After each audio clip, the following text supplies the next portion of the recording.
everybody, it's LaTonya, and I'm going to tell you a little bit about ways of overcoming unconscious bias in the tech workspace. So just want to kind of give a brief little overview. This is just a little sample of a session that's about an hour long, and I think you'll actually get something out of it. And it's interesting because people don't really know what their biases are until they're kind of like, dealing with it one-on-one. So anyway, I just want to chat with you a little bit about how to know when your bias is showing. Ooh, nobody wants to admit that, do they? But every part of your life is homogeneous. So that's something that you got to think about. Is there limited flavor in your life? Is everyone that you interact with, are they the same? Do they look like you and have the same interests as you? Maybe your team's not winning because there's no variety there because everybody's the same. So that's something to think about. It's like, is every part of your life what we call homogeneous? And then also, is your organization being innovative? Are you able to compete? And if not, that might also mean that everybody's the same and everyone's kind of thinking the same. And then also, can you relate to those people who are outside of your circle?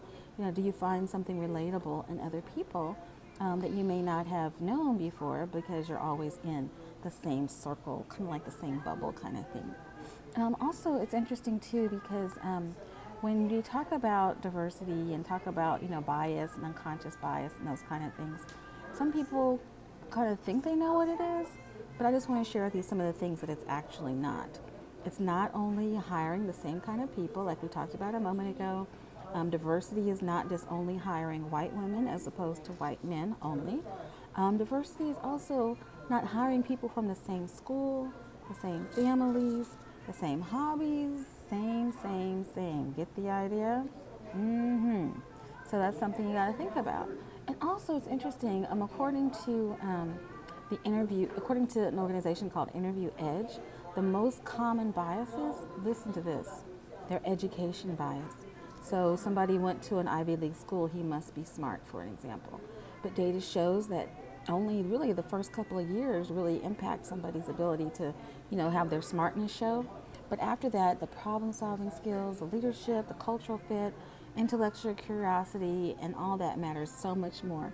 So really, education and where the person went to school really may not have been that important as far as determining their ability to contribute to an organization.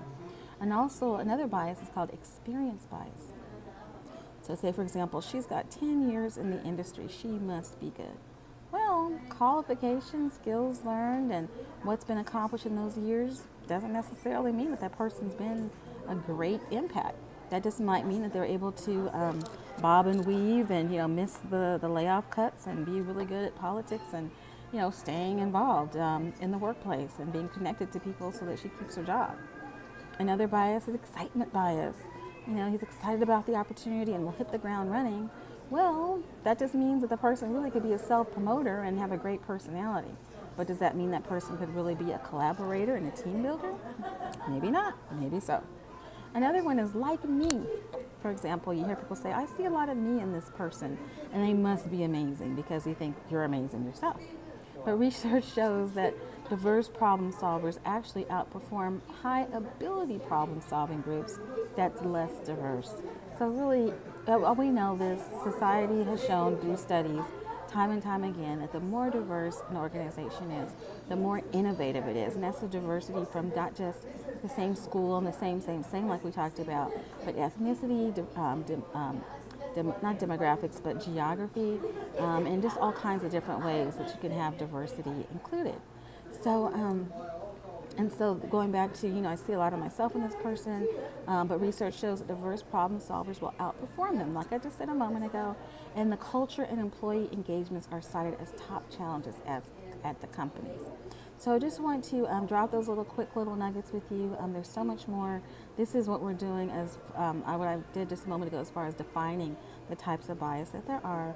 But in the class, I'll give you actual strategies on how to overcome that and how to win. And let me tell you, when everybody's being innovative, given that comfortability in a diverse workspace and work environment where the brainstorming is flowing and the team building is there and everyone feels like they're on a winning team, everybody wins in that scenario. The growth comes, the innovation comes, and you meet and surpass your goals.